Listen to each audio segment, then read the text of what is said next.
Hi there. I am Jennifer Elizabeth Masters. I am a soul sculptor. I help you break the mold of past trauma and heartbreak so that you can have the amazing life and business of your dreams. If you were raised with somebody that was passive aggressive, you may be plagued with passive aggressive tendencies.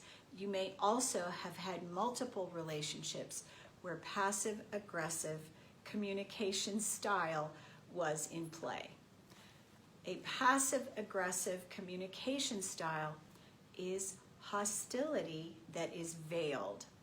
In other words, hostility, but it's disguised.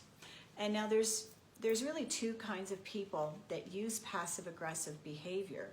The first one is someone who doesn't feel good about themselves. They don't have great self-esteem. They really don't want to have somebody not like them, and so they don't like to make unpopular decisions. They have difficulty saying no. So people that cannot say no directly will find a roundabout way to say it, but it doesn't communicate what they really feel. And often what happens, someone who is passive aggressive, they may be angry, but smiling. Their face and the way they feel don't match. So their communication is not clear. They may say something to you like this: well, I guess I'm going to have to take the dog out. It's them feeling sorry for themselves. It's a martyrdom. They're throwing themselves a pity party. They feel like a victim. To the passive-aggressive person, life is unjust. It is not fair. Things are always going against them. Passive-aggressive people tend to react rather than be proactive. And so if you ask them to do something, they may say, well, I suppose I could. It is likely that I could look in my schedule and there may be enough time for me to do. Do you see what I mean? They're not coming out and saying, I have a really busy schedule. I don't have the time to do it. They don't want to have you dislike them. They don't want to make an unpopular decision. They want you to like them. That's the bottom line. Now, there is malicious passive aggressiveness, where if you're in a marriage or in a partnership with somebody who's extremely passive aggressive, they may get upset with you, but I'm fine. Or they say nothing and they give you the silent treatment. And so passive aggressive people have a tendency to make you responsible for their happiness. And when you don't, when you disappoint them, when you forget their birthday, woe to you, because it could be a very long, cold winter. In my household, when my mother was upset, when her birthday was missed by my father, there might be weeks that she did not speak to him. And so that silent treatment it's a coldness. They may turn you away from sex or affection or even kissing. Don't touch me. Don't come near me. That's the effect. They let you know, but it's veiled and it's all hidden and it's subterfuge. They're not able to communicate directly. All right, so don't fall into the trap of being passive-aggressive back, because what happens is it's a lose-lose, and you are going to be the bigger loser, the second person. So what you want to do instead is call the person who's passive-aggressive out. I saw you roll your eyes. What is it that you feel about what I'm doing that bothers you? Could you tell me how you feel about that? I saw your body language and you seemed exasperated. What is it that you want to say to me? And of course, the likelihood you're going to have to pull these words out of that person very gently, but do not become passive aggressive in return. It's not good. All right, so another way that people are passive aggressive, they may criticize your ideas. They may put you down. They may make you feel small and inadequate and insecure. They may tell you, boy, you look like crap today. Oh, I was just kidding. I know, I can feel you out there going, oh my God, I had that happen. So that's one that is pervasive. If you're in a relationship with an alcoholic, that could be one of the things that happens often, where they often couch what they're saying in sarcasm, which is another word for abuse. Sarcasm, and I've written blogs about this. You can Google sarcasm, Jennifer Elizabeth Masters, and you'll see sarcasm is a form of abuse. It is a way of underhanded meanness, and it's not nice. So, and yes, I saw that on a dating site. Somebody said they were sarcastic, and I went, delete. No second glance. As soon as somebody says they're sarcastic, that's it. They're gone. It's abusive, plain and simple.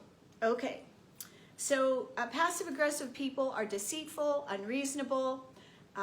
They're uncomfortable with the truth. It's indirect hostility. And let's see. So you need to set clear expectations with them. Do not mirror their behavior. This is not something that you want to pay back. You have to face the fear. They are afraid of conflict. That's the issue.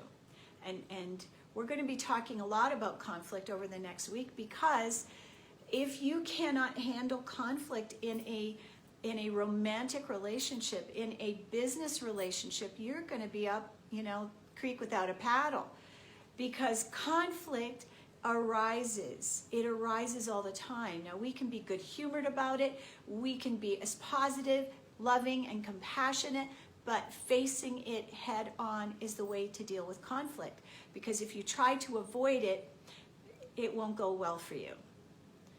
Conflict needs to be dealt with face to face. Have a conversation. Rip the Band-Aid off, Martha, and it'll work out a lot better. And here's the other thing. Once you rip that Band-Aid off and you have that face-to-face and you say what's on your heart compassionately, without judgment, remember, from your heart, you're a conscious, sovereign being, you're going to feel so much better, because passive-aggressive behavior is a guilting mechanism. They guilt you into doing their bidding. They feel like a martyr, and they're trying to guilt you into doing what they want. It's a manipulation. Manipulation is never good. All right, there's just a couple more things. It is neglect. There's also, physical neglect.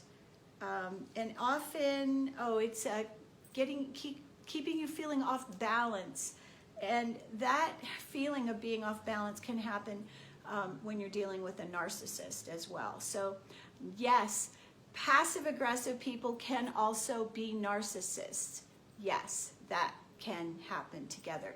Or borderline personality disorder. So these things can be compounded when they're all stacked up one on top of another. And you want to know the truth? I dealt with a lot of that in my childhood. All right. So there's a lot of excuses, lies, backstabbing, you name it. Unreasonable blaming. Let's see, what else can we throw on this pile? There's also procrastination. So if you ask someone to do something, if it's in the workplace or even at home, if you ask somebody to do something and they really don't want to do it, but they don't want to tell you, hey, I'm not doing that. There's no way, I'm not doing that job. I'm not going to clean the oven for you. I don't want to. No, they'll just say, well, yeah, I'll get to it when I get to it. They'll stall and stall and maybe never do it.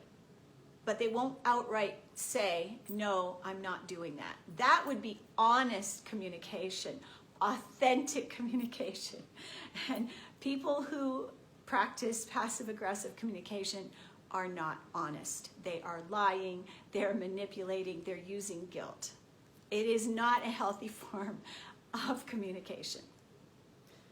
All right. Targeting the weakness of others and their insecurity. So that's kind of what this is all wrapped up in, you know, that you may be criticized for your cooking, you may be a fabulous cook, but you may have insecurities.